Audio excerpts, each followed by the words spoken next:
We were doing 122 hours of courtesy call visits, 122 hours per week of courtesy call visits. So we were looking for ways to we worked so hard for a customer, we weren't going to allow our competitor to come take him away, right? We were going to overservice our customers. Well, I found out that if you sent the customer a birthday card, right, on their copier's birthday, they got a big kick out of it.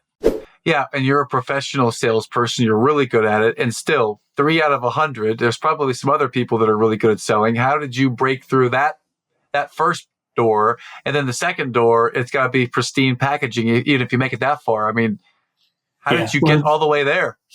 Well, it was interesting in that you have to have an agent to get on. I couldn't go down and sell myself. They had like 100 purchases agents in that building. They shift them around so you don't see the same person all the time.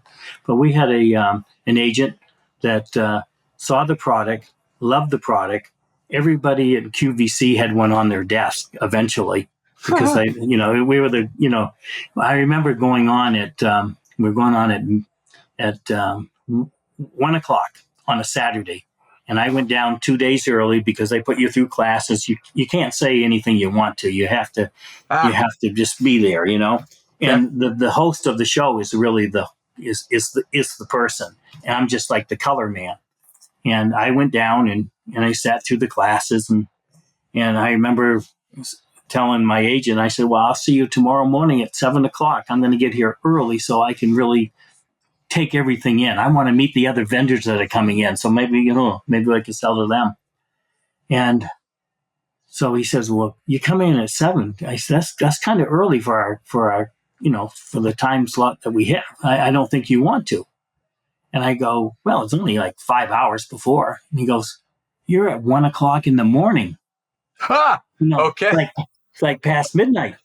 Okay. And so I told everybody back home, I'm going to be on at 1:00 in the afternoon, right in the middle of the football game. I was, the high school football game. I was kind of disappointed with that.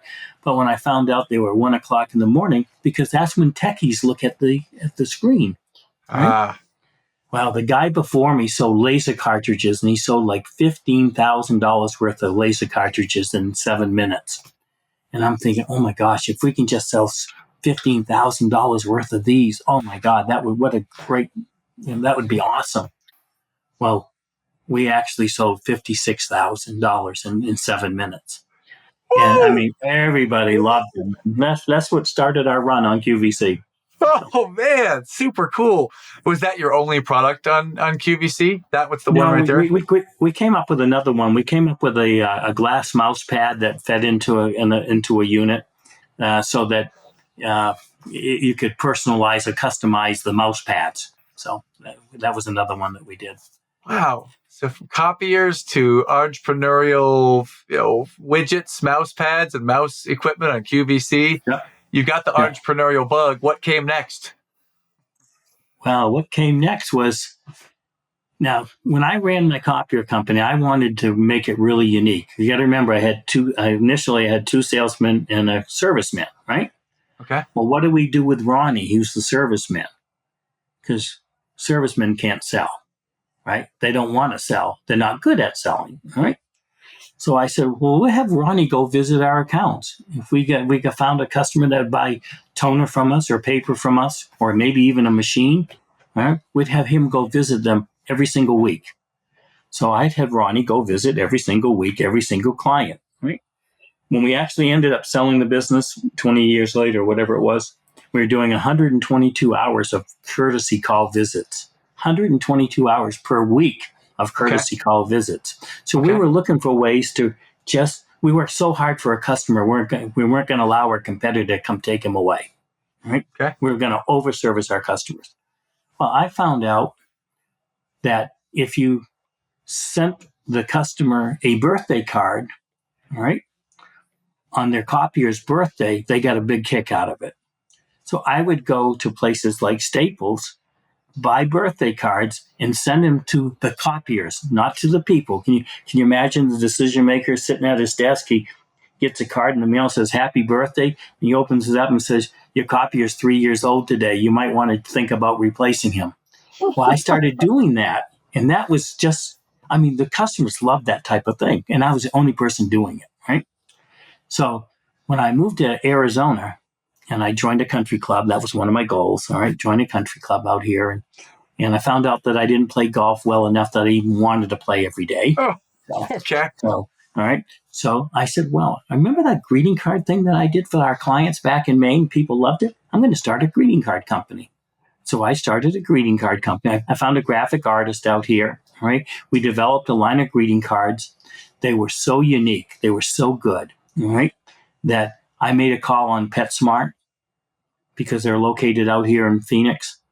And within 90 days, we were in over 800 stores. Mm. And then I had people like, our other niche market were salespeople. And I had people like Tom Hopkins, loved him. Zig Ziglar was one of my clients. Brian Tracy, Harvey McKay, all right? But my cards were really different. They were really cool. This is an example of one. Can you read that? Babe Ruth struck out more times than he hit home runs. We all know that, right? Yeah. Right? Can you read that? Yeah. Although we didn't do business this time, we're looking forward to our next at bat. And you pulled that saying out of the little envelope inside.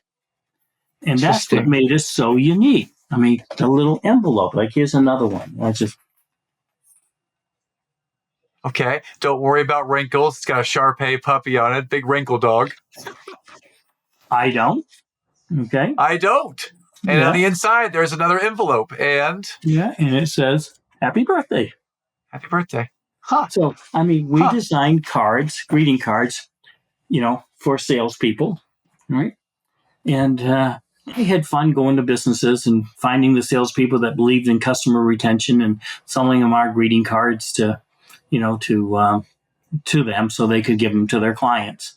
I've found out since then that people don't have the discipline to send them out.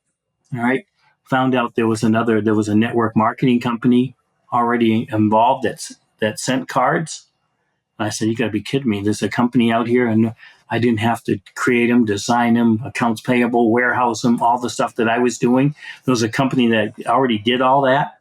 Why I joined them and I became their distributor of the year.